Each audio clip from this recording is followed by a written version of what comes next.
یو مرګره ګڼکپ صحیح ګڼکپ د دې مرګري نه همیشه ځان سات د ګڼکپ مرګري یو علامت دام دی چې دا به همیشه په ښه کار کې تا ډسکریج کوي ستا حوصله به غورځي پتا پسې به خبرې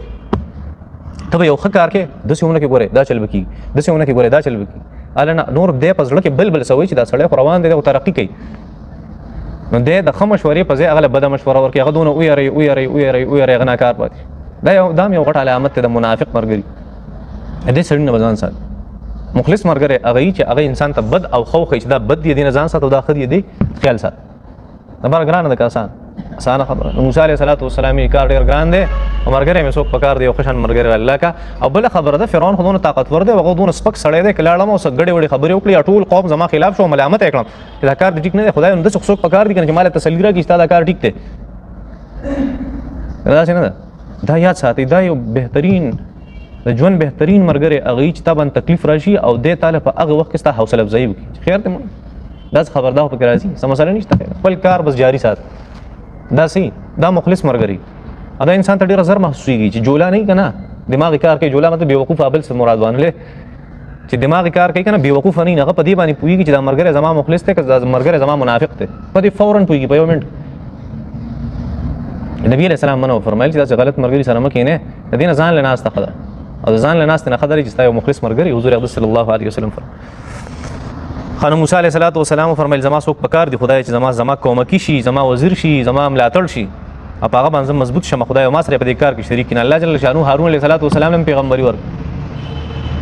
یو خبر عجیبه ده چې دونه غټه پیغمبري هغه ته ملاو شو موسی علیه السلام مبارک عجیبه کار کوي الکه بس ته پیغمبر شنو دا ولې چې بل مرا سره څوک پیغمبري کې شریک کا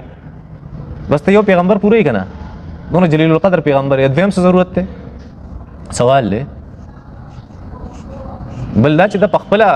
د خپل رور نه د هارون علیه السلام نه د درجه ډیره لوی ده نو د هارون علیه السلام مولي علی خدای چې هارون زما سکه زما ملاتړ جوړ کړي او زما سره په دې کار کې شریک دی وجه ډیره وجه مفسرین او حضرات هغه ذکر کړي ډیره وجه سو کوئی دا مشهور هارون علیه السلام څوک سوي زه یو وجه بیانوم ډیر عجیب مخکې تاسو ته ما ویل چې دینی اسلام هغه داسې یو مذهب دی کنه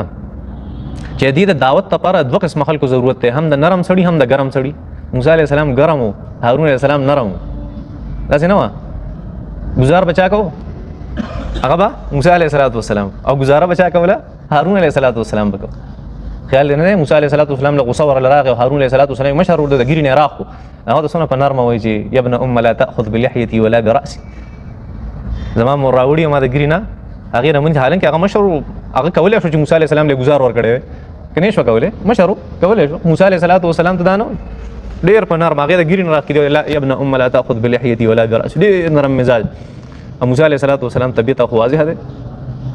دا څه ولګ څنګه چې زموږ امت محمد کې اشدهم فی دین الله عمر اشدهم فی امر الله عمر هغه طبيعت دین اسلام ته نرم سړی ضرورت ده د ګرم سړی ضرورت ده دا هغه د وجه الله جل شانو موسی علیه السلام په هغه باندې هغه زور ورتي هغه غالب و الله جل شانو سره د یو نرم سړی انتخاب کو د دې لپاره چې ادوانه چلیږي نو کار با خچلیږي دا څنګه ده یعنی موسی علیه السلام چې کله د